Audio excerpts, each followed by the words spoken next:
Bonjour à toutes et à tous les amis, j'espère que vous allez bien, que tout passe pour le mieux pour vous. Bienvenue sur la chaîne, je suis Animarium. Aujourd'hui, on se retrouve pour une nouvelle vidéo sur l'univers de One Piece. Et aujourd'hui, on se retrouve pour l'analyse et la review du chapitre 1185 qui se nomme Lâchez-moi les baskets. Les amis, on va entrer dans le vif du sujet de notre vidéo sans plus tarder.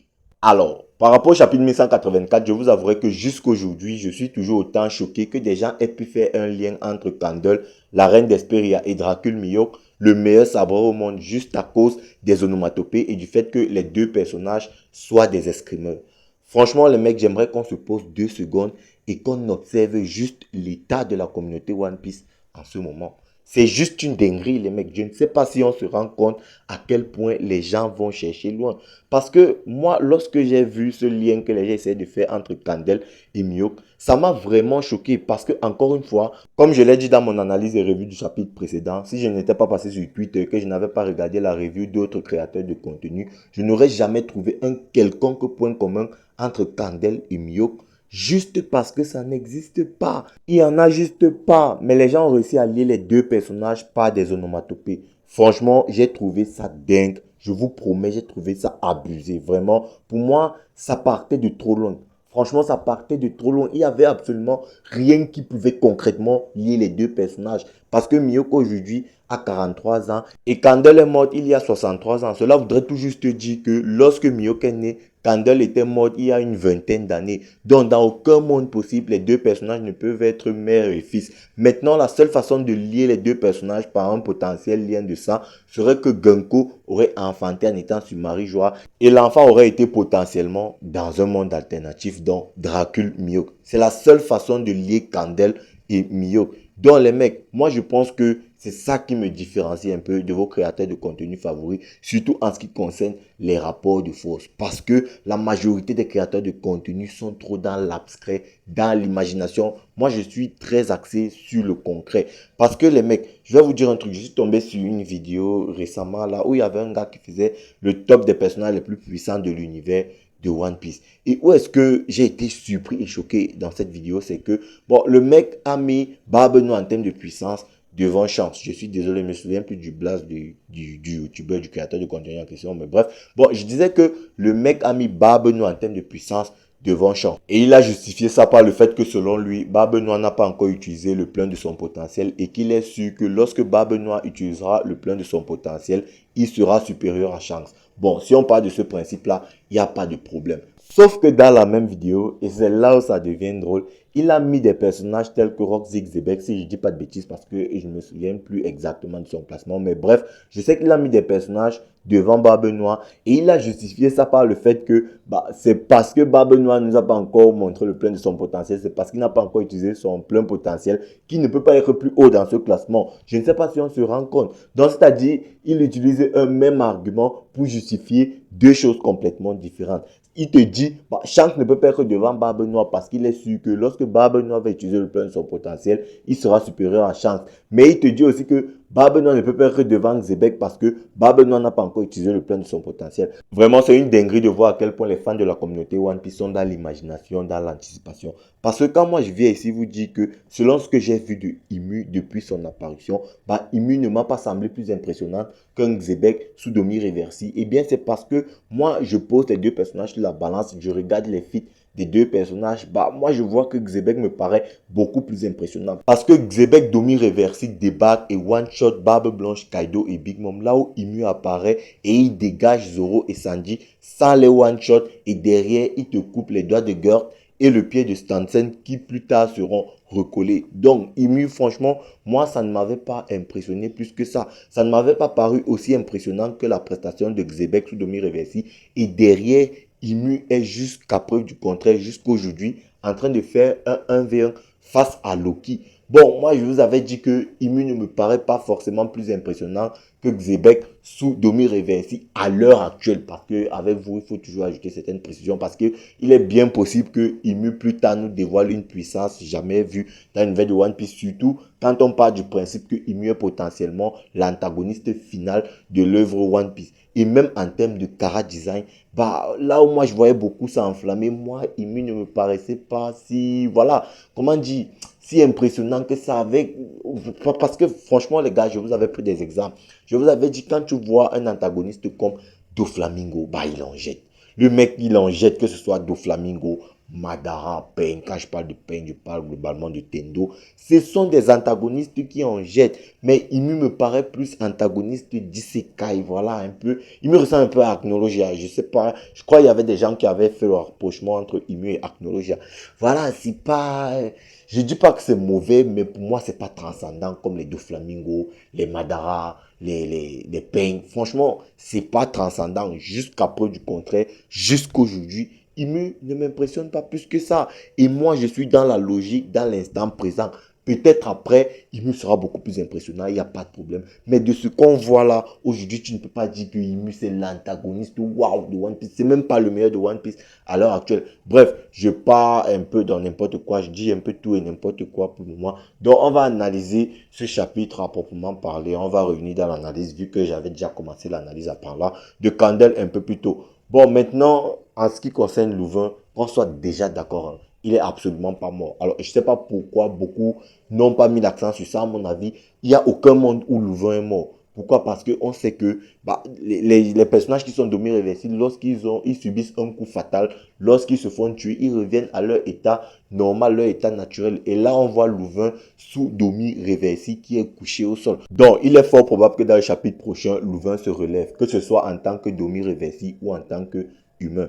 Maintenant, il y a une chose sur laquelle j'ai de moins en moins de doutes. Ce flashback de Brook, il est absolument pas anodin et à mon avis, il est lié au flashback de Xebec et potentiellement à celui de Roger. Parce que j'ai l'impression que ce flashback de Brook fait un bref récapitulatif dans les grandes lignes du passé de Brook avant de rejoindre les Mugiwara. Et si je me souviens bien sur Thriller Bark, Brook avait qualifié Roger de jeune pirate prometteur. Du coup, il serait temps qu'on ait le contexte de comment Brook aurait entendu parler de Roger. Bah, moi, j'ai d'abord pensé que, vu la fin du chapitre, étant donné qu'on a eu un Brook qui est entré dans la salle du château et qui a trouvé, je crois c'est un Marcus Mars, un autre membre très lié au gouvernement mondial, soit un chevalier divin, soit un marine, soit un amiral. Bref, on ne connaît pas encore qui est-il et quel est son statut dans One Piece. Et surtout, la princesse Shuri sous Domi Reversi avec le roi Louvain couché. Bon, moi, je me suis d'abord dit que, vu le contexte, bah, Brook, il n'a aucune chance en 1v3, vu que la princesse Shuri n'est plus de son côté. Elle est Domi Reversi, même si elle est encore capable de parler. Donc, Brook, à lui seul, il n'a aucune chance face à tous ces personnages-là. Moi, je me suis d'abord dit que la personne qui allait permettre à Brook de s'enfuir, bah, ce serait potentiellement Roger qui aurait débarqué là dans un but de recrutement sur Esperia. Il serait tombé sur cette scène-là. Bon, maintenant, je me rends compte que Roger était encore trop jeune à cette époque. Il devait avoir 15 ans. Je pense que Roger a le même âge que la princesse Shuri dans Genko. Donc, Roger devait avoir 15 ans à cette époque-là. Donc, en fait, ce ne sera probablement pas lui qui va permettre à Brook de s'enfuir. Mais quoi qu'il en soit, je pense que dans le prochain chapitre, il y aura forcément une mention de Roger. Quoi qu'il en soit, et j'en suis persuadé. Seulement un autre gros pirate, un autre grand pirate, une autre légende pourrait faire son apparition. Bah, ça pourrait être Rocksteady Xebec qui permettrait à Brook de s'enfuir. Parce que écoutez bien ce que je vais vous dire. Lorsque Xebec nous est présenté, on nous a dit qu'il a kidnappé Saint-Roi lors de la rêverie sur Marie-Joie.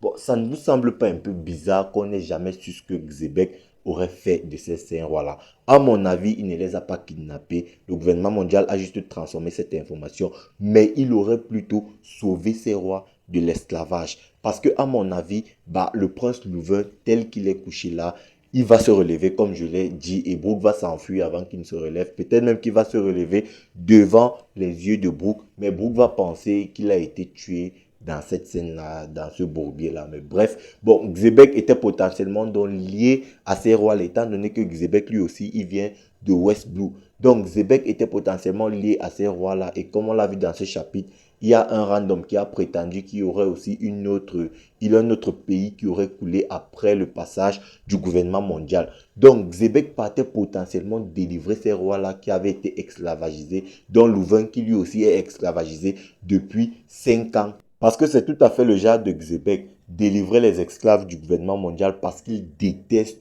foncièrement le gouvernement mondial. Donc, il voue une haine viscérale au gouvernement mondial. Donc, Xebec aurait potentiellement affronté Sir Marcus Mars là sur Esperia, permettant à Brooke de s'enfuir. Maintenant, vu la présence de tout ce beau monde du gouvernement mondial dans le château d'Hesperia, je parle ici de Sir Marcus Mars et de celui qui l'accompagne, il ne serait vraiment pas insensé de penser qu'il se soit déplacé pour proposer une sorte de négociation au roi d'Hesperia. Négociation très perfide du genre, comme tu ne veux pas nous donner des esclaves de ton pays, bah, livre-toi donc en tant qu'esclave à la place des 1000 esclaves qu'on t'a demandé. Ça ne surprendrait vraiment pas que le gouvernement mondial ait employé cette méthode-là parce que c'est leur mode de fonctionnement. Et je ne serais non plus surpris que le roi Louvain ait accepté cet accord-là et qu'il se soit livré au gouvernement mondial, mais que malgré tout, il y a quand même eu cette chasse à l'autochtone. Parce que je pense que forcément, il y a eu cette chasse à l'autochtone, comme je l'ai teasé dans mon analyse et review du chapitre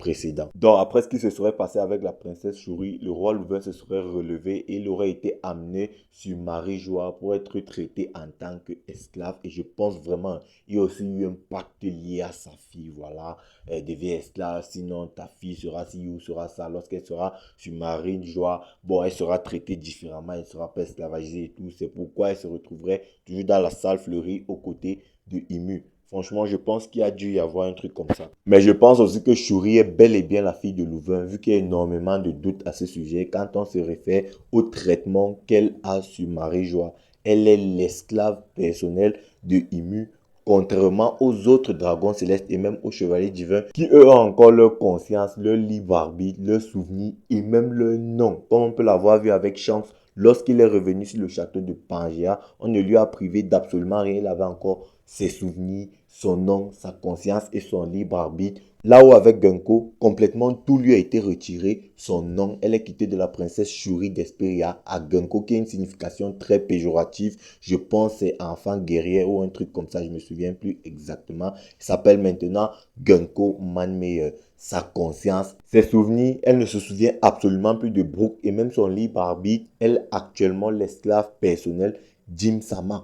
Donc, pour ces raisons-là, pour moi, Shuri est bel et bien la fille du roi Louvain. Je pense donc aussi que le roi Louvain est toujours en vie vu que Xebec était venu le sauver. Il faisait partie des 5 rois que Xebec avait kidnappé sur Marie-Joie. Maintenant, je pense et je trouve aussi que vous êtes un peu dû avec Brooke.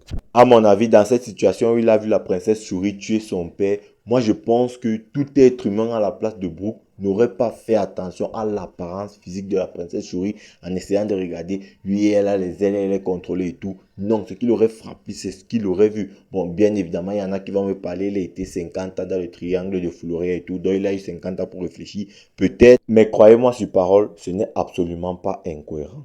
Portez-vous bien sur Animarium, peace les bros, after.